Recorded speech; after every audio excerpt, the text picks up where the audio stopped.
children and what that meant to them. And so that was always somehow part of our conversations. But it was only, I'm going to say maybe like 3-4 weeks ago that I took the courage to say, you know what, I'm starting a spiritual virtues class. Would you and your children like to come?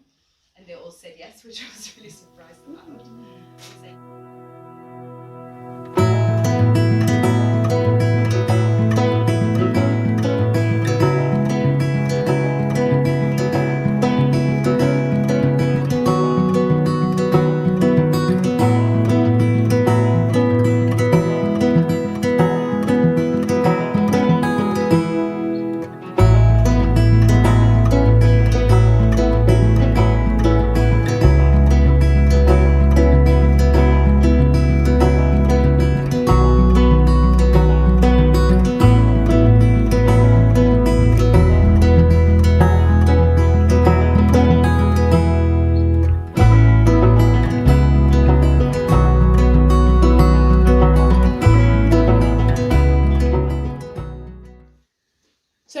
Was a very independent-minded girl, and she really knew what she liked and what she didn't like.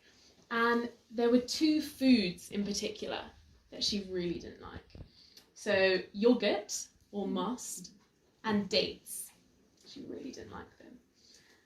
And one evening, when all the pilgrims were having dinner together and Abdu'l-Baha was present as well, she was just eating her food. And Abdu'l-Baha comes over to her and puts a few dates onto her plate. And he says, dates are good for you. And so whilst his attention was still on her, she ate one of the dates. But then very quickly he started talking with other people, and it seemed that he'd forgotten about her. So she thought, phew, and she left the dates on her plate and just put them back on the table. Then after the meal, Abdu'l-Baha left the room, everyone stood up.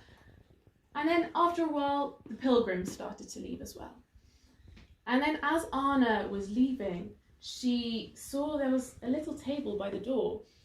And on that table was her plate with those dates that she hadn't eaten. And she just left it on the table. All the other plates had been taken away, but that one was there.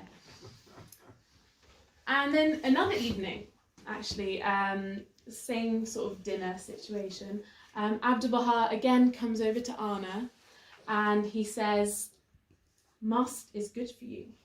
Yogurt is good for you. But by this point, Anna was so won over by love for the master that she immediately thought to herself, she thought, even if he gives me a bucketful, then I will just eat it.